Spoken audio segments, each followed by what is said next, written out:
Mastering the Art of Repeatable Sales, a guide for you founders. Sales should always be considered as repeatable because at its core, it's a process, but there is artistry involved in this. So let's get into it. My name is Patrick from Founder Revenue Academy, and we have helped hundreds of B2B startups scale and grow. And for all those, they mastered this piece of the business puzzle. They learned the art of repeatable sales. As a founder, making that one big sale is a thrill, but if you want to grow your business and keep the lights on, you need to be able to rinse and repeat. Sounds daunting, especially when you're just starting out, right? But don't sweat it. I'm going to walk you through some killer strategies that will help you nail the art of repeatable sales and boost your startup to stratospheric heights. So first off, let's get this straight. Repeatable sales aren't about one-off deals.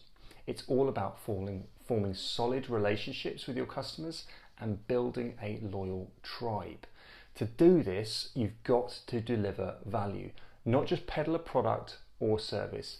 Get inside your customers' heads, figure out their needs and wants, and find unique ways to fulfill them. A surefire way to bond with your customers is through relevance. So relevance will always trump personalization, which is typically what we think of when it comes to thinking of repeatable sales. This would be table stakes. However, if you were to take this relevance, pepper it with personalization, and then scale this approach, this is where you win, and quick. There are lots of businesses that are doing cool things in this space, which I'll link below. One example being how they can help segment your market based on personality type and disc profile, which creates a whole new dynamic. This is really exciting. So these are the kinds of things I'm talking about.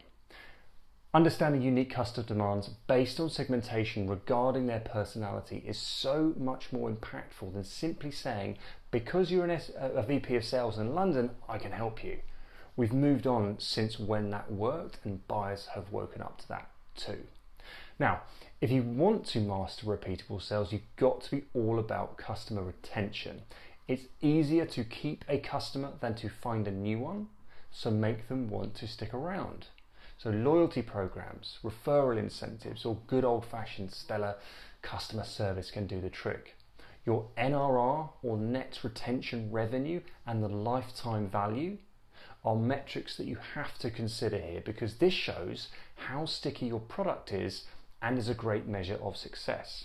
So you've got to think of how you can add value to your tribe, and repeated value, because buyers will leave if they are no longer receiving value, and they are the ones that determine value, not you as the seller.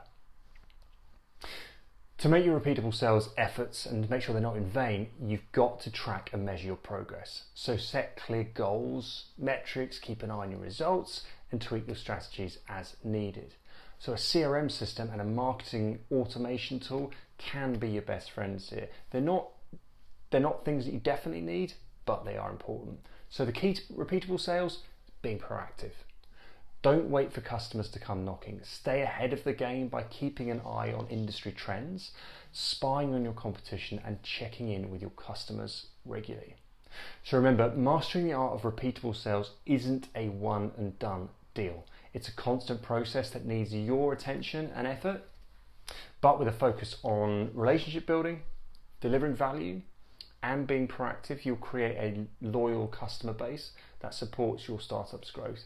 It's an ongoing journey, but with these strategies up your sleeve, you're well on your way to becoming a master of what we all want, which is repeatable sales. So that wraps up today's video. Hopefully you found it useful. If you did, perhaps you would consider subscribing to the Founder Revenue Academy channel, where we drop about 4 videos a week, every week. So make sure you get notified about that. See you on the next one.